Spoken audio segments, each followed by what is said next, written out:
Eddie's hand shook as he traced the bullet hole in the car door. Not from age, not from the cold morning air, but from memory. The trajectory, the angle, the way the metal had twisted. He'd seen this exact pattern before. In Detroit, 1987, a case that had never been solved, a killer who had never been caught. But Eddie wasn't a mechanic back then. He was FBI forensics, and this bullet hole was about to drag him back into a world he'd spent 15 years trying to forget. Welcome to Forgotten Voices. Before we continue, tell me in the comments from which city in the world are you watching this video today. And if you believe stories like this need to be heard, hit that subscribe button and help us honor those who were never meant to be forgotten. The red Toyota Camry had been towed in that Tuesday morning, just another insurance job in a neighborhood where cars got damaged more often than they got fixed. Eddie's body shop sat on the corner of Maple and 3rd, sandwiched between a laundromat that never seemed to have customers and a liquor store that always did. The building itself was nothing special: faded brick, roll-up doors that groaned when they opened, and a hand-painted sign that had been there so long the locals couldn't remember when it was new. Eddie Martinez had owned the shop for 12 years, ever since he'd drifted into town with nothing but a toolbox and a past he never talked about. He was quiet, methodical, and charged fair prices. The kind of man who fixed your car right the first time and didn't try to sell you things you didn't need. Customers liked that about him. They didn't ask questions, and he didn't offer explanations. But this morning was different. The moment the tow truck dropped off the Camry, Eddie felt something shift in his chest. The car belonged to Maria Santos, a young mother who worked double shifts at the diner downtown. She'd been driving home from her late shift when someone had opened fire on her car. 3 shots. One had shattered the rear window, one had taken out the left taillight, and one had punched through the driver's side door, missing her by inches. The police had filed it as a random drive-by. Gang activity, they said. Wrong place, wrong time. But Eddie knew better. He'd spent 23 years with the FBI, 15 of them in forensics. And he could read violence like other people read newspapers. This wasn't random. This was personal. He walked around the car slowly, the way he used to at crime scenes, noting every detail. The bullet holes were too precise, too calculated. The shooter had been stationary, not moving. The angles suggested someone who knew exactly what they were doing, and more importantly, someone who had done it before. Eddie's shop was a one-man operation. He'd hired help over the years, but nobody stayed long, not because he was difficult to work with, but because he had a way of making people uncomfortable without saying a word. He saw too much, noticed too much, remembered too much. It was a hazard of his former profession, one that had cost him his marriage, his sleep, and eventually his career. The morning sun slanted through the grimy windows as Eddie opened his toolbox. Inside, beneath the wrenches and screwdrivers, was a small leather case he hadn't opened in years. His old forensics kit, calipers, magnifying glass, trajectory rods, and a digital camera that had cost him 3 months' salary back in 1995. He'd kept it all, even though he'd sworn he'd never use it again. But some things you never really leave behind. Eddie had been born Eduardo Martinez in East LA, the son of a mechanic who'd taught him that honest work was the only work worth doing. His father had fixed cars for 30 years in the same small garage, never making much money but always making enough. Eddie had learned to use tools before he could ride a bike, learned to diagnose engine problems by sound before he could drive, but Eddie had wanted more than grease under his fingernails and a back that ached every morning. He'd been good at school, especially science and math, and when the FBI recruiter had come to UCLA, Eddie had been ready. He'd scored high on the entrance exams, survived the academy at Quantico, and been assigned to the forensics division in Detroit. Detroit in the 1980s was a war zone. The crack epidemic had turned neighborhoods into battlefields, and the body count kept rising. Eddie's job was to make sense of the chaos, to read the stories that bullets and blood and broken glass told. He was good at it. Too good, maybe. He could look at a crime scene and reconstruct what had happened with an accuracy that unsettled even his colleagues. The Riverside killer had been his white whale. 7 murders over 18 months, all in the same general area, all with the same signature. 3 shots, precise placement, no witnesses. The media had called it gang violence, but Eddie knew better. The angles were wrong for this, the timing was too perfect, the locations too calculated. He'd spent 2 years chasing shadows, building a profile of a killer who was methodical, patient, and completely invisible. The case had consumed him, cost him his marriage to Linda, and nearly cost him his sanity. When the murders stopped as suddenly as they'd started, Eddie had been left with boxes of evidence, a wall full of photos, and the gnawing certainty that the killer was still out there. The breakdown had come in 1989, a triple homicide in a crack house.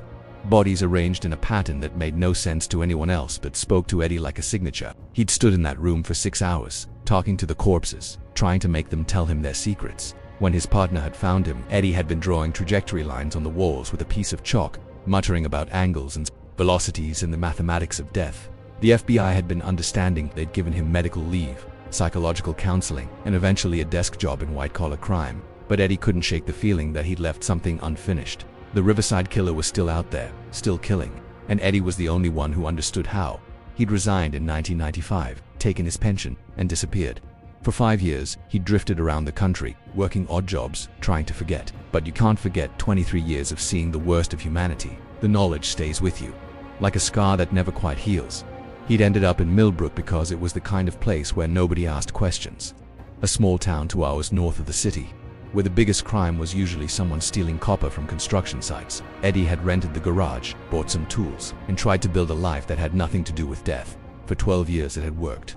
He'd fixed cars, minded his own business, and almost convinced himself that he was just another mechanic. But standing in front of Maria Santos' bullet-riddled Camry, Eddie felt the old familiar itch, the need to know, to understand, to solve. He started with a trajectory analysis. The bullet that had penetrated the driver's side door had entered at a 17-degree angle, traveling slightly upward. The shooter had been positioned lower than the target, probably crouching or shooting from a car.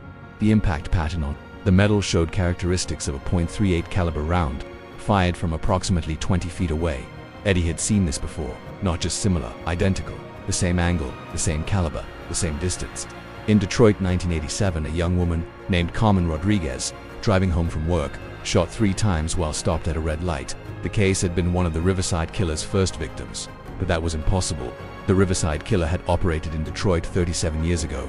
This was Millbrook, hundreds of miles away, and besides, the murders had stopped in 1989. The killer was probably dead by now, or in prison for something else, unless he wasn't. Eddie's hands weren't shaking anymore. They were steady, sure, guided by muscle memory and 23 years of experience. He photographed the bullet holes from every angle, measured the trajectories, documented the impact patterns. It was like riding a bicycle once you learned to read the language of violence. You never forgot. The rear window had been shot out with a different weapon. The glass pattern suggested a pointed to caliber, fired from further away. The taillight had been taken out by what looked like a .45, based on the size of the hole and the way the plastic had shattered. 3 different guns, 3 different positions, but all fired within seconds of each other. Eddie had seen this pattern before too. Detroit, 1988. A businessman named Robert Chen ambushed in his driveway. 3 shooters, 3 positions, coordinated timing. The Riverside Killer had been evolving, getting more sophisticated, but the Riverside Killer was 1 person, not 3. Eddie had been sure of that. The crime scenes had been too controlled, too personal. Serial killers didn't typically work in groups. They were loners, driven by internal compulsions that couldn't be shared, unless Eddie had been wrong about everything. He closed the shop early that day and drove to the public library. Millbrook's library was small but connected to the state, a system which meant Eddie could access newspaper archives and police databases if he knew where to look. And Eddie knew where to look. The librarian, Mrs. Henderson, was a sweet woman in her 60s who remembered when the library had been all books and no computers. She'd helped Eddie research car repair manuals over the years, and she'd never asked why a mechanic needed to know about advanced metallurgy or ballistics. Working on another project, Eddie, she asked as he settled in front of one of the computers. Something like that, Eddie said. I might be here a while. Mrs. Henderson smiled. Take your time. I'll be here until closing. Eddie started with recent local crime reports. Millbrook was a quiet town, but it wasn't immune to violence. Over the past year, there had been 3 shootings that had been attributed to gang activity or drug deals gone wrong. All 3 had involved multiple shooters. All 3 had used different caliber weapons. And all 3 had targeted people who had no apparent connection to criminal activity. Sarah Mitchell, a schoolteacher, shot while leaving the grocery store. David Park, an accountant, ambushed in his garage. And now Maria Santos, a waitress, attacked on her way home from work. 3 different people, 3 different locations, but the same pattern. The same evolution of violence that Eddie had tracked in Detroit 37 years ago. The Riverside Killer had moved to Millbrook. Eddie's heart was racing as he dug deeper into the archives. The pattern was there, clear as day to anyone who knew how to look. But the local police had dismissed each shooting as isolated incidents. They didn't have the resources or the expertise to recognize a serial killer operating in their jurisdiction. He found more connections. Over the past 3 years, there had been 7 shootings in Millbrook and the surrounding counties. All had been written off as random violence. All had involved multiple weapons and precise shot placement. All had targeted ordinary citizens, with no criminal connections. The Riverside Killer hadn't stopped in 1989. He'd just gotten better at hiding. Eddie printed out everything he could find and drove home to his small apartment above the garage. He hadn't lived like this since Detroit, walls covered with photos and timelines. Evidence bags spread across every surface, the desperate need to understand driving him through the night. But he wasn't FBI anymore. He was just a mechanic who noticed something the local police had missed. Even if he could prove his theory, who would believe him? Who would listen to a burned-out exigent who'd left the bureau under psychological review? The answer came to him as he stared at the photo of Maria Santos' car. He didn't need anyone to believe him. He just needed to stop the killer. Eddie had learned a lot about disappearing over the years. When you've spent 2 decades chasing people who don't want to be found, you pick up techniques. You learn to think like them, to anticipate their moves, to understand their psychology. The Riverside Killer was methodical, patient, and completely invisible, but he was also predictable. Eddie had mapped his pattern in Detroit, and now he was seeing the same pattern in Millbrook. The killer chose victims who were vulnerable, alone, and unlikely to be connected to each other. He used multiple weapons to confuse investigators. He waited weeks or months between attacks to avoid detection. But there was another pattern, one that Eddie had only begun to understand when the Detroit murders stopped. The killer wasn't just choosing random victims, he was choosing specific types of victims: young women driving alone at night, middle-aged men in isolated locations, people who reminded him of someone. The psychology was classic. The killer was working through some internal trauma, using his victims as proxies for people he couldn't kill, or people he had killed long ago, and was now compulsively recreating. Eddie had never been able to identify the original trauma that had created the Riverside Killer, but now, with 37 years of additional data, he might be able to. He spent the next 3 days going through missing persons reports, unsolved murders, and cold cases from the 1980s. He was looking for a pattern within the pattern, a connection that would explain why the killer had chosen his particular method and victim profile. He found it in a 40-year-old newspaper article from the Detroit Free Press. Family of 4 killed in home invasion, August 15, 1984. Roberto Martinez, his wife Elena, their teenage daughter Carmen, and their 12-year-old son Miguel had been murdered in their home by unknown assailants. The killers had used multiple weapons, .38, .22, and a .45. The family had been shot execution style, but the house hadn't been robbed. Police had theorized that Roberto, who worked as a night security guard, had been involved in something illegal, but no evidence had ever been found. The case had never been solved. The killers had never been caught, and Roberto Martinez had been Eddie's uncle. Eddie stared at the article until the words blurred. He'd been 22 then, fresh out of college, about to start his training at Quantico. He'd heard about the murders from his father, who'd been devastated by the loss of his brother. But Eddie had been focused on his own future, his own career. He'd attended the funeral, offered condolences, and then moved on with his life. He'd never connected his uncle's murder to the Riverside Killer case. The dates were wrong. Roberto had been killed in 1984, but the Riverside murders hadn't started until 1987, and the methods were different. Roberto's family had been killed in their home, not in drive-by shootings. But now Eddie could see the connection. The killer hadn't started with drug babies, he'd started with home invasions. The Martinez family had been his first victims. His template, everything that came after, had been variations on that original theme. The killer was recreating Roberto's murder over and over, using different victims as stand-ins for the original family. Carmen Rodriguez, the first drive-by victim, had been named Carmen, the same name as Roberto's daughter. Robert Chen, the businessman, had been Robert, close enough to Roberto to satisfy the killer's compulsion. And now in Millbrook the pattern was continuing. Sarah Mitchell had been shot in a parking lot, just like Elena Martinez had been shot in her driveway. David Park had been killed in his garage, just like Miguel Martinez had been killed in his bedroom. Maria Santos had been attacked on her way home from work, just like Roberto had been attacked when he'd arrived home from his security job. The killer was working through his list, recreating his original crime with different victims but the same emotional satisfaction. And Eddie was the only one who could see it, because Eddie was the only one who knew that the Riverside Killer was Miguel Martinez, his 12-year-old cousin, who had supposedly been killed with the rest of the family in 1984. The pieces fell into place with the clarity of a crime scene photograph. Miguel hadn't been killed in the home invasion. He'd been the killer, a 12-year-old boy who had murdered his own family and then disappeared, assumed to be another victim. It explained everything. The precision of the shots. Miguel's father had been a security guard who taught his son to shoot. A psychological pattern. Miguel was recreating the trauma of his family's death, but casting himself as the killer instead of the victim. The 37-year timeline. Miguel had been 12 in 1984, which made him 49 now. Old enough to be methodical, young enough to be active, and he'd followed Eddie to Millbrook. Eddie's blood ran cold as he realized the implications. This wasn't coincidence. Miguel had been tracking him, watching him, waiting for the right moment to complete his original crime. Eddie had been part of that crime scene in 1984, a family member who had escaped Miguel's original killing spree. Now, Miguel was finishing what he'd started. Eddie looked at his watch. It was almost midnight.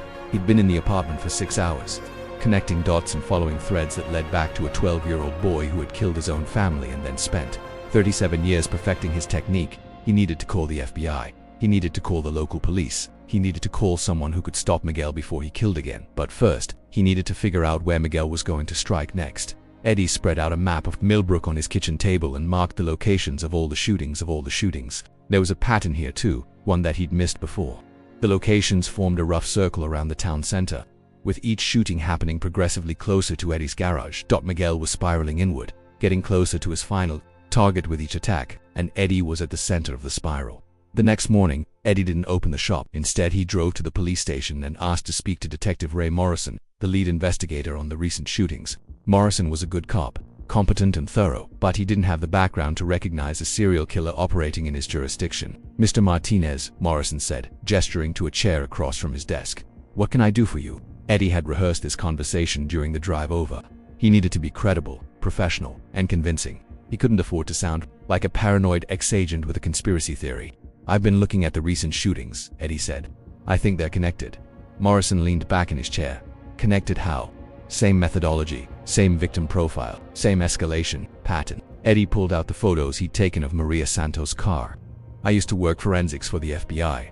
I've seen this before." Morrison's expression shifted from polite attention to genuine interest. "You were FBI 23 years. I specialized in violent crimes." Eddie handed over the photos. "Look at the bullet trajectories. Look at the weapon patterns. This isn't random violence. This is a serial killer." Morrison studied the photos carefully. "You think one person is responsible for all the shootings? I think one person is orchestrating them. He might be working with accomplices or he might be using multiple weapons himself. But there's a single intelligence behind all of this." Eddie spent the next hour walking Morrison through his analysis. The detective was smart enough to follow the logic, experienced enough to recognize the validity of Eddie's conclusions. By the end of the meeting, Morrison was convinced. Asterisk. He found it in a 40-year-old newspaper article from the Detroit Free Press. "Family of 4 killed in home invasion, August 15, 1984. Roberto Martinez, his wife Elena, their teenage daughter Carmen, and their 12-year-old son Miguel had been murdered in their home by unknown assailants. The killers had used multiple weapons, RN-38, RN-22, and a .45. The family had been shot, execution style, but the house hadn't been robbed.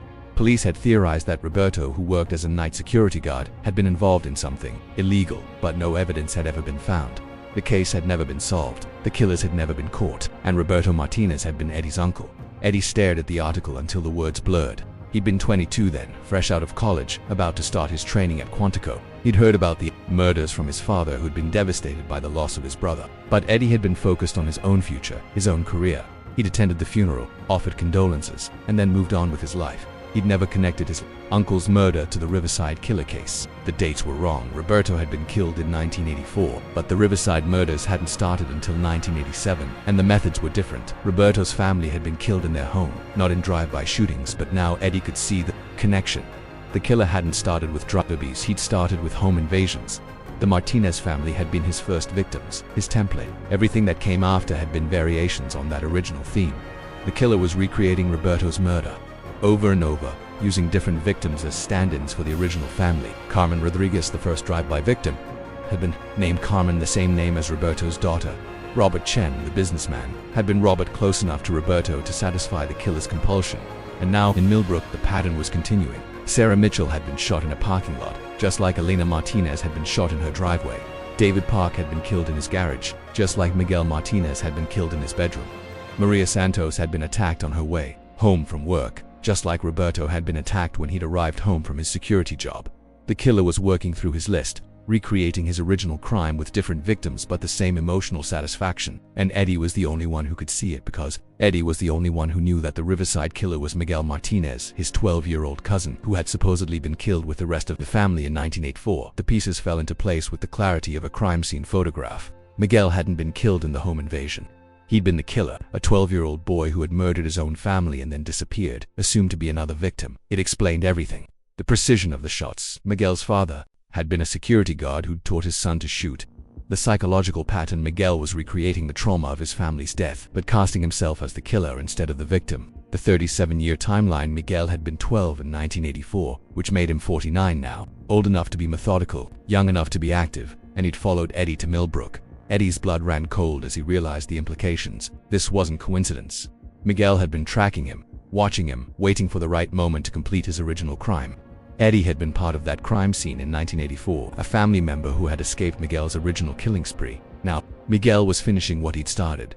Eddie looked at his watch. It was almost midnight. He'd been in the apartment for 6 hours, connecting dots and following threads that led back to a 12-year-old boy who had killed his own family and then spent 37 years perfecting his technique.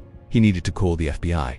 He needed to call the local police. He needed to call someone who could stop Miguel before he killed again. But first, he needed to figure out where Miguel was going to strike next. Eddie spread out a map of Millbrook on his kitchen table and marked the locations of all the shootings. There was a pattern here too, one that he'd missed before. The locations formed a rough circle around the town center. With each shooting happening progressively closer to Eddie's garage, Miguel was spiraling inward, getting closer to his final target with each attack, and Eddie was at the center of the spiral. The next morning, Eddie didn't open the shop. Instead, he drove to the police station and asked to speak to Detective Ray Morrison, the lead investigator on the recent shootings. Morrison was a good cop, competent and thorough, but he didn't have the background to recognize a serial killer operating in his jurisdiction. "Mr. Martinez," Morrison said, gesturing to a chair across from his desk. "What can I do for you?" Eddie had rehearsed this conversation during the drive over. He needed to be credible, professional, and convincing. He couldn't afford to sound like a paranoid ex-agent with a conspiracy theory. "I've been looking at the recent shootings," Eddie said. "I think they're connected." Morrison leaned back in his chair. "Connected how?" "Same methodology, same victim profile, same escalation pattern." Eddie pulled out the photos he'd taken of Maria Santos' car. "I used to work forensics for the FBI.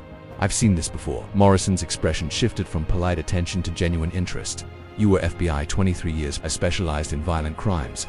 Eddie handed over the photos. "Look at the bullet trajectories. Look at the weapon patterns. This isn't random violence. This is a serial killer." Morrison studied the photos carefully. "You think one person is responsible for all the shootings? I think one person is orchestrating them. He might be working with accomplices, or he might be using multiple weapons himself. But there's a single intelligence behind all of this." Eddie spent the next hour walking Morrison through his analysis. The detective was smart enough to follow the logic, experienced enough to recognize the validity of Eddie's conclusions. By the end of the meeting, Morrison was convinced, asterisk. But as he loaded boxes into his car, Eddie couldn't shake the feeling that he was walking into a trap.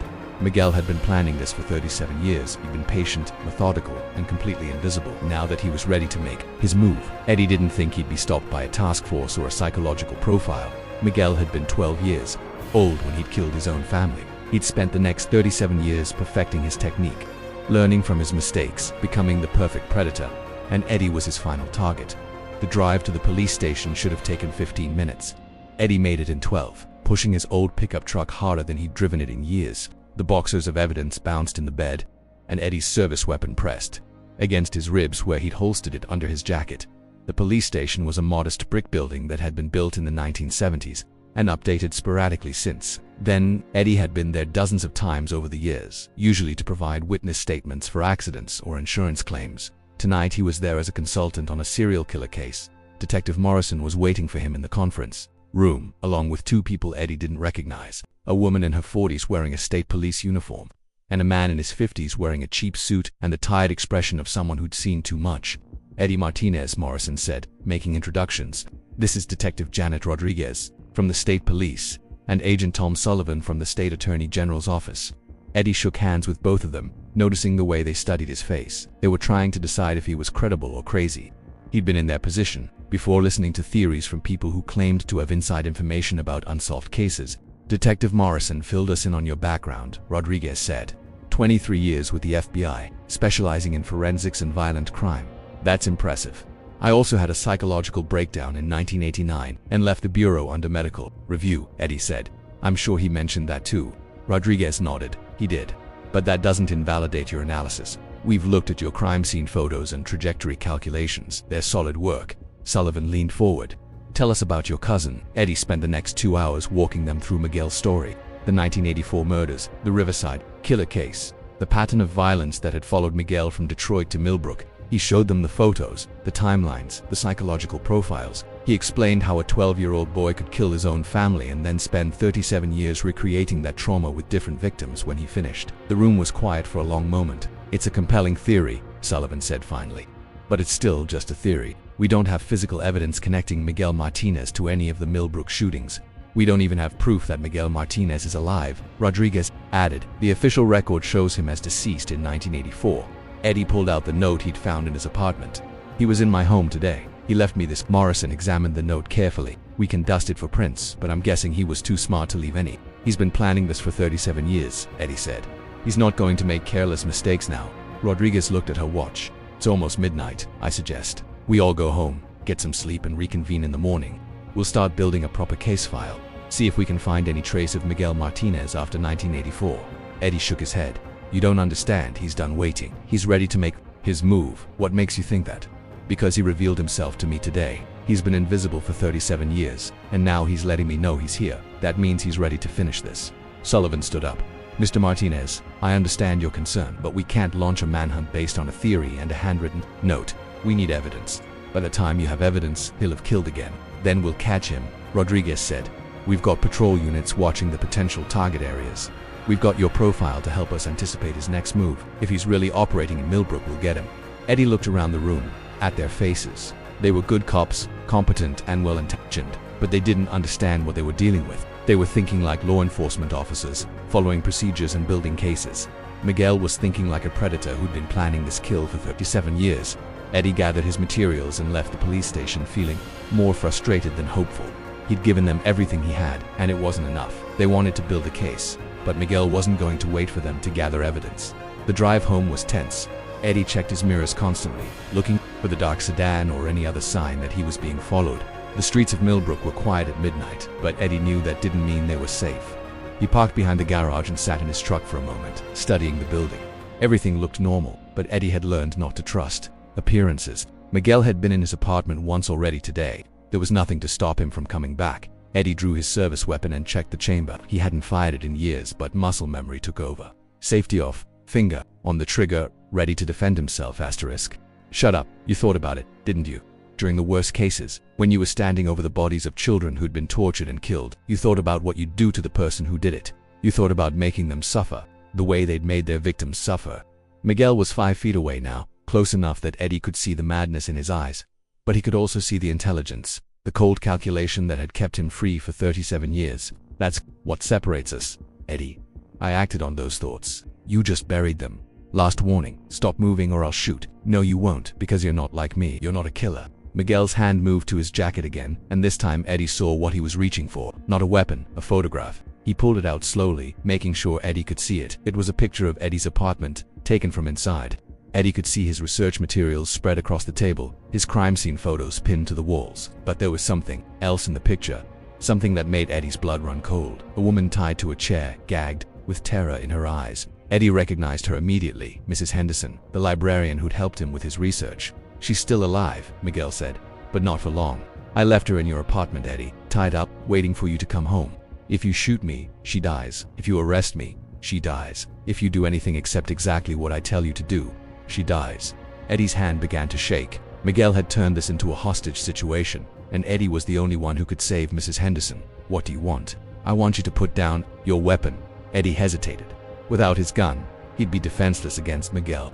But with Mrs. Henderson's life in the balance, he didn't have a choice. He lowered his weapon slowly, keeping it ready to raise again if necessary. Now drop it. Eddie let the gun fall to the ground, the metal hitting the stone with a sharp crack that echoed through the cemetery. Kick it away. Eddie kicked the weapon, sending it skittering across the gravel path between the headstones. Miguel smiled and pulled out his own weapon, a .38 caliber revolver that looked like it had been well maintained over the years. Much better, Miguel said. Now we can finish this properly. Eddie looked around the cemetery, searching for any advantage he could use. The morning mist was lifting, but visibility was still limited. There were trees and headstones that could provide cover, but Miguel had the gun now. You're not going to get away with this, Eddie said. The police know where I am. They'll come looking for me. Actually, they don't. I intercepted your voicemail to Detective Morrison. He thinks you're at home, working on the case. He won't start looking for you until tonight, and by then, you'll be buried right here next to my father. Miguel gestured to the fake grave with his gun. I dug it myself, 3 feet deep, just enough to hide a body. The groundskeepers won't notice for weeks, and by then I'll be long gone. Eddie realized that Miguel had planned every detail of this confrontation. He'd anticipated Eddie's moves, prepared for every contingency, and eliminated every possible escape route. You're wondering how I knew you'd figure it out, Miguel said. How I knew you'd come here. Eddie nodded, stalling for time while he looked for an opening. Because I know you, Eddie. I studied you for 37 years. I know how you think, how you analyze crime scenes, how you build psychological profiles. I've been inside your head since 1984. You were 12 years old in 1984. I was a 12-year-old who'd just killed his entire family. I was traumatized, displaced, and completely alone. But I was also smart enough to know that someone might figure out what I'd done. So I made a list of people who might pose a threat to me. Miguel smiled. You were at the top of that list. Eddie felt a chill that had nothing to do with the morning air. You've been planning this since you were 12. I've been planning this since the day I killed my father. Everything I've done since then, the Riverside murders, the years of hiding, the move to Millbrook, it was all leading to this moment. You're insane. I'm focused. Do you know how difficult it is to maintain a single obsession for 37 years? Most people can't stay focused on anything for 37 minutes. But I never forgot about you, Eddie. I never stopped thinking about the day I'd get to kill you. Miguel raised his gun, pointing it at Eddie's chest. I want you to know that this isn't personal. Well, it is personal, but not in the way you think. I don't hate you. I don't blame you for anything. You're just a problem that needs to be solved. Eddie's mind was racing, searching for any possible way to turn the situation around. Miguel was 10 feet away, too far to reach before he could pull the trigger. The gun Eddie had dropped was 15 feet away, impossible to reach in time. But there was something Miguel hadn't considered. Eddie wasn't just a former FBI agent. He was also a mechanic who'd spent 12 years working with his hands, building muscle memory and developing reflexes that had nothing to do with law enforcement. You know what I learned in all those years of fixing cars? Eddie said, taking a small step to his right. What's that? Every machine has a weakness. Every system has a failure point. Every plan has a flaw. Miguel's eyes narrowed. What's your point? My point is that you made a mistake. Eddie took another step, angling toward a large headstone that would provide cover. Miguel tracked him with the gun but didn't seem concerned. What mistake? You assumed I came here alone.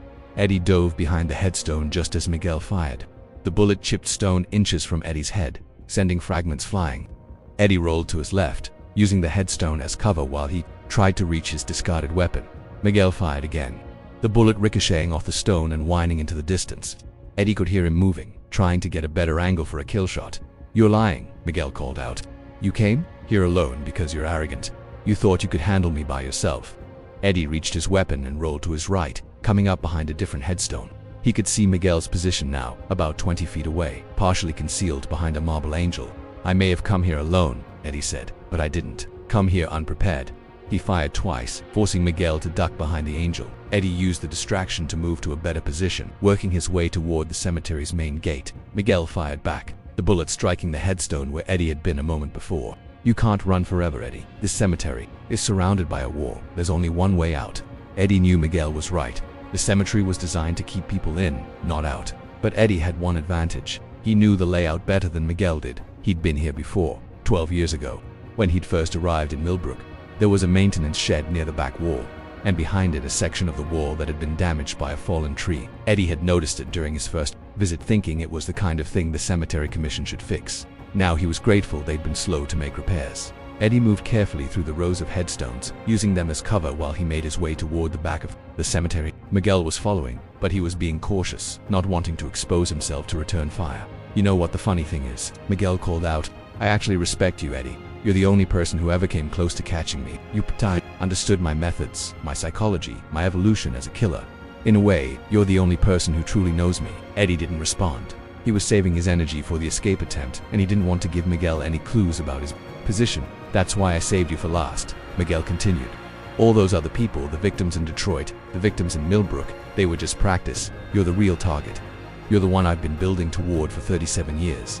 Eddie reached the maintenance shed and crouched behind it, studying the damaged section of wall. The fallen tree had created a gap about 3 feet wide, large enough for a person to squeeze through, but it would leave him exposed for several seconds, long enough for Miguel to get a clear shot. Eddie checked his weapon.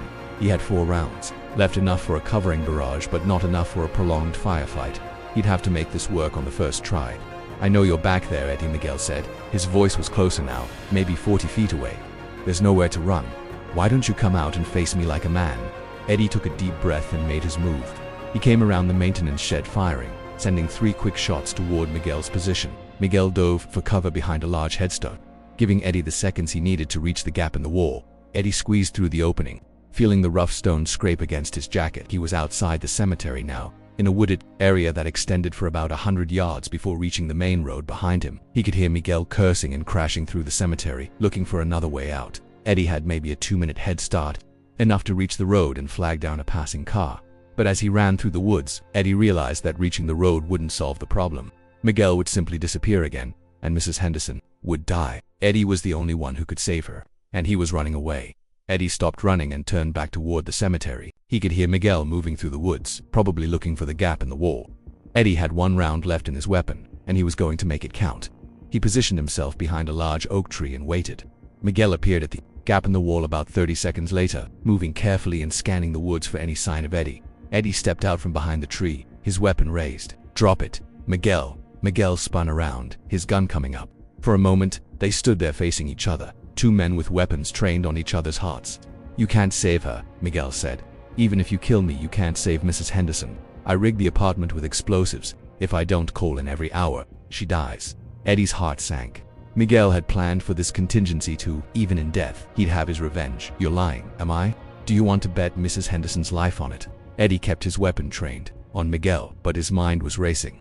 If Miguel was telling the truth, then killing him would only ensure Mrs. Henderson's death. But if Eddie let him live, Miguel would kill them both anyway. "What do you want?" Eddie asked. "I want you to come back to the cemetery with me. I want you to kneel down next to my father's grave, and I want you to accept that you lost." Eddie stared at his cousin, seeing the madness and intelligence that had driven him for 37 years. Miguel had planned every detail of this confrontation, anticipated every move, prepared for every contingency. But he'd made one mistake. He'd assumed that Eddie would prioritize his own life over Mrs. Henderson's. "Okay," Eddie said. "I'll come with you," Miguel smiled. "I thought you might see a reason." Eddie lowered his weapon slowly, making sure Miguel could see that he was surrendering. Then he tossed it aside, the gun landing in the fallen leaves with a soft thud. "After you," Miguel said, gesturing toward the gap in the wall. Eddie walked back through the woods, Miguel following about 10 feet behind him. They squeezed through the gap in the wall and made their way back to the fake grave, where this had all started. "Kneel down," Miguel said, pointing to the mound of dirt that marked Roberto Martinez's supposed resting place. Eddie knelt beside the grave, his hands at his sides. Miguel stood over him, the gun pointed at the back of his head. "I want you to know that this isn't just about revenge," Miguel said. "This is about completing a cycle. I killed my father 37 years ago, and now I'm killing his brother's son. It's poetic justice." Eddie closed his eyes and thought about Mrs. Henderson, tied up in his apartment, waiting for someone to save her. He thought about all the victims Miguel had killed over the years, all the families who'd never gotten justice, and he thought about the explosive device hidden in his jacket pocket, the one he'd rigged that morning when he prepared for this confrontation. Eddie had learned a lot about explosives during his FBI years. He'd also learned a lot about detonation devices during his 12 years as a mechanic. It wasn't a sophisticated device, just a small charge connected to a timer and a remote detonator. Eddie had been carrying it as insurance, in case he needed to create a distraction or disable Miguel's vehicle. He'd never intended to use it as a weapon, but sometimes, desperate situations called for desperate measures. "Miguel," Eddie said, his voice calm despite the gun pointed at his head. "What? I lied about coming here alone." Miguel's grip on the gun tightened. "What do you mean?" I brought backup." Eddie pressed the detonator button sewn into his jacket cuff. The explosive device in his pocket had a 3-second delay. Enough time for him to roll away from Miguel, but not enough time for Miguel to react. The explosion wasn't large, just enough to create a bright flash and a loud bang. But in the quiet cemetery, it was deafening. Miguel stumbled backward, temporarily blinded and disoriented. Eddie rolled to his left and came up with a large rock in his hand. He threw it at Miguel's gun hand, connecting with enough force to send the weapon flying. Miguel recovered quickly, but Eddie was already moving. He tackled his cousin around the waist, driving him to the ground. They rolled across the gravel path, fighting for control. Miguel was smaller than Eddie, but he was younger and in better shape. He managed to get on top, his hands going for Eddie's throat. Eddie bucked and twisted, trying to throw him off. "You should have stayed away," Miguel gasped, his fingers digging into Eddie's windpipe. "You should have let me finish this." Eddie's vision was starting to blur, but he managed to get his hands up and break Miguel's grip. He rolled to his right, gasping for air, and came up next to Miguel's dropped weapon. Miguel saw at the same time Eddie did. They both dove for the gun, but Eddie was closer. His hand closed around the grip just as Miguel's fingers wrapped around the barrel. They struggled for control of the weapon, rolling across the ground between the headstones. Eddie was stronger, but Miguel was more desperate. The gun was pointed up toward the sky, neither of them able to aim it at the other. "Let go," Miguel snarled. "Let go and I'll make it quick." Eddie didn't respond. He was putting all his strength into controlling the weapon, trying to turn it toward Miguel. But his cousin was fighting with the intensity of someone who'd been planning this moment for 37 years. The gun went off. The bullet struck the marble angel that Miguel had been hiding behind earlier, chipping off a piece of wing. The sound echoed through the cemetery, and both men froze for a moment. Eddie used the distraction to wrench the gun away from Miguel. He rolled backward and came up with the weapon pointed at his cousin's chest. Miguel raised his hand slowly, his face calm despite the fact that he was staring down the barrel of a gun. "You won't shoot me, Eddie," You're not a killer." "You're right," Eddie said. "I'm not a killer, but I'm also not going to let you hurt anyone else." Eddie reached into his jacket and pulled out his cell phone. He dialed 911, keeping the gun trained on Miguel the entire time. 911, what's your emergency? This is Eddie Martinez. I'm at Millbrook Cemetery, and I have a suspect in custody in connection with multiple homicides. I need Detective Morrison and medical assistance immediately. Sir, are you injured? Eddie looked down at himself. His jacket was torn, his hands were scraped, and he was pretty sure he had a concussion from the explosion. But he was alive. "I'm okay. But there's a hostage situation at my apartment, 247 Maple Street, apartment to B. An elderly woman is being held there. We're dispatching units now. Stay on the line." Eddie kept the phone pressed to his ear while he watched Miguel. His cousin was sitting on the ground, his hands in the air, looking almost peaceful. "It's over." Miguel smiled. "No, it's not. It's never over. You know that, Eddie. You've seen what I'm capable of. Even if you arrest me, even if you put me in prison, I'll find a way to finish this. Not this time. We'll see." Eddie could hear sirens in the distance, getting closer. Detective Morrison would be here soon, along with backup and medical assistance. Mrs. Henderson would be rescued, Miguel would be arrested, and the Riverside killer case would finally be closed. But, as Eddie looked into his cousin's eyes, he knew that Miguel was right about one thing. It would never really be over. There would always be another killer, another case, another victim who needed justice. The difference was that Eddie was ready for it now. He'd spent 12 years trying to forget what he'd learned during his FBI career, but he couldn't run from who he was. He was a man who understood violence, who could read the stories that crime scenes told, who could get inside the minds of killers. And sometimes, that was exactly what the world needed. The sirens were getting closer. Eddie could see flashing lights through the trees, and he knew that help was almost there. Miguel was still sitting on the ground, his hands in the air, but Eddie didn't trust him to stay that way. "You know what I learned during all those years of fixing cars," Eddie said, echoing his earlier words. "What's that? Every machine has a weakness. Every system has a failure point. Every plan has a flaw." Miguel's smile faded. "What's your point?" "My point is that your plan had a flaw. You assumed I was just a mechanic who used to be FBI, but you were wrong. I'm not a mechanic who used to be FBI. I'm FBI who happens to fix cars." Eddie could hear car doors slamming, voices calling out commands. Detective Morrison's voice was among them, coordinating the response. "The difference is important," Eddie continued, "because a mechanic who used to be FBI might have gotten rusty over the years, but FBI who happens to fix cars, that person never stops being FBI, they just get better tools." Miguel's eyes narrowed. "What are you talking about?" "I'm talking about the fact that you never had a hostage. There was never any explosives in my apartment. Mrs. Henderson is safe at home, probably wondering why I haven't returned her library books." Miguel's face went pale. "That's impossible. I took her yesterday." "No, you didn't." "You took a photograph of my apartment and photoshopped her into it. It was a good job, but not perfect. The lighting was wrong, and the shadows didn't match." Eddie could see the realization dawning in Miguel's eyes. He'd been outmaneuvered, outsmarted by the cousin he'd been hunting for 37 years. "You see, Miguel, I may have left the FBI, but I never stopped learning. I never stopped adapting. While you were stuck in the past, reliving the same trauma over and over, I was moving forward. I was becoming something new." Detective Morrison peered through the trees, his weapon drawn, followed by 4 other officers. "Eddie, you okay?" "I'm fine. Ray, this is Miguel Martinez, also known as the Riverside Killer. He's responsible for the murders in Detroit and the shootings here in Millbrook." Morrison approached carefully, his weapon trained on Miguel. "Miguel Martinez, you're under arrest for multiple counts of first-degree murder." As the officers moved in to handcuff Miguel, Eddie felt a weight lift from his shoulders. For 37 years, he'd carried the guilt of not catching the Riverside Killer. Now, finally, justice would be served. Miguel looked up at Eddie as the handcuffs clicked into place. "This isn't over." "Yes, it is," Eddie said. "It's been over since the moment you decided to come to my town and hurt my people." As the officers led Miguel away, Detective Morrison walked over to Eddie. "How did you know he was lying about the hostage?"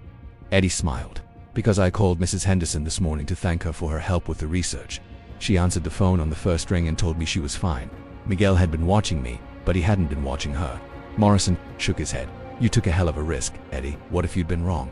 "I wasn't wrong. I spent 23 years learning to read people like Miguel. I knew he was lying the moment he showed me that photograph. So why didn't you say anything? Because I needed him to confess. I needed him to tell me about the other victims, the ones we didn't know about. And I needed him to feel confident, to make mistakes." Morrison looked around the cemetery, taking in the scene. "This is going to be a hell of a report to write. I'll help you with it. I've got 37 years of evidence to share." As they walked back toward the police cars, Eddie felt something he hadn't felt in years. Peace. Not the artificial peace of trying to forget the past, but the real peace that comes from facing your demons and winning. He was still a mechanic who fixed cars and charged fair prices, but he was also something more now. He was a man who understood that some things were worth fighting for, and some people were worth saving. And sometimes, that was exactly what the world needed. Epilogue 6 months later. Eddie's body shop was busier than it had ever been. Word had spread about the mechanic who'd caught a serial killer, and people came from 3 counties away to have their cars fixed by the man who'd solved the Riverside killer case. Eddie still arrived at 4:30 every morning, still swept the floors, and organized his tools. But now he had help. Detective Morrison had retired from the police force and joined Eddie as a partner, bringing his investigative skills to the world of auto repair. They'd also started a consulting business, helping other small-town police departments with cold cases and unusual crimes. Eddie's forensics training combined with Morrison's investigative experience made them an effective team. The Riverside killer case had finally been closed. Miguel Martinez had been convicted of 26 murders across 2 states and sentenced to life in prison without the possibility of parole. His conviction had brought closure to families who'd been waiting for justice for decades. Eddie had testified at the trial, walking the jury through the evidence that connected Miguel to crimes. Spanning 37 years, it had been difficult, reliving those cases and describing the violence in detail, but it had also been necessary. Justice required witnesses. It required people who were willing to stand up and tell the truth, no matter how painful it might be. Eddie was closing up the shop one evening when a young woman walked in. She was Hispanic, about 25, with the kind of nervous energy that came from carrying bad news. "Mr. Martinez," she said. "I'm Detective Sarah Rodriguez with the state police. I was hoping we could talk." Eddie recognized the name. Rodriguez had been one of the investigators on the Riverside killer case. She was smart, thorough, and reminded Eddie of himself at that age. "What can I do for you, Detective?" Rodriguez looked around the shop, taking in the organized tools and clean workspace. "We've got a case, multiple victims, similar methodology, but different from the Riverside killings. We think it might be a copycat." Eddie felt a familiar itch, the need to understand and solve. But he also felt something else, the knowledge that he had a choice. He could walk away, stick to fixing cars and living a quiet life. Or he could step back into the world of violence and justice, where the stakes were higher but the rewards were greater. "Tell me about it," Eddie said. Rodriguez smiled. "I was hoping you'd say that." As she spread out the case files on Eddie's workbench, Eddie realized that he'd found his calling. Not just fixing cars, not just solving crimes, but helping people find justice when the system failed them. He was Eddie Martinez, mechanic and former FBI agent. He fixed things that were broken, whether they were cars or cases or lives. And in a world that seemed increasingly broken, that was exactly what people needed. Sometimes the most important work happens in the quiet moments, when nobody's watching and nobody's keeping score. Sometimes heroes don't wear uniforms or carry badges. Sometimes they just show up early, do the work, and make things better for everyone else. Eddie had learned that lesson a long time ago, but it had taken him 37 years to understand what it really meant. Now, as he looked at the new case files spread across his workbench, he was ready to teach that lesson to someone else. The work never ended, but that was okay. Eddie had finally found his place in the world, and he was ready to keep fighting for justice, one case at a time. Because sometimes, that's exactly what the world needs. So now I ask you, have you ever crossed paths with someone like Eddie? Someone who seemed ordinary on the surface, but carried extraordinary knowledge and experience. Someone who'd chosen a quiet life but was ready to step up when the moment called for it. Share their story in the comments. Tell us what they taught you about courage, about justice, about the quiet strength that comes from knowing who you are and what you stand for. Because here on The Human Stories, we honor the ones who don't ask for recognition, only for the chance to make a difference. Thank you for watching. If this story moved you, share it, subscribe. Help us keep alive the quiet power of those who never stopped serving, even when the world stopped watching. And next time you meet someone who seems ordinary, look closer. You might be surprised by what you find.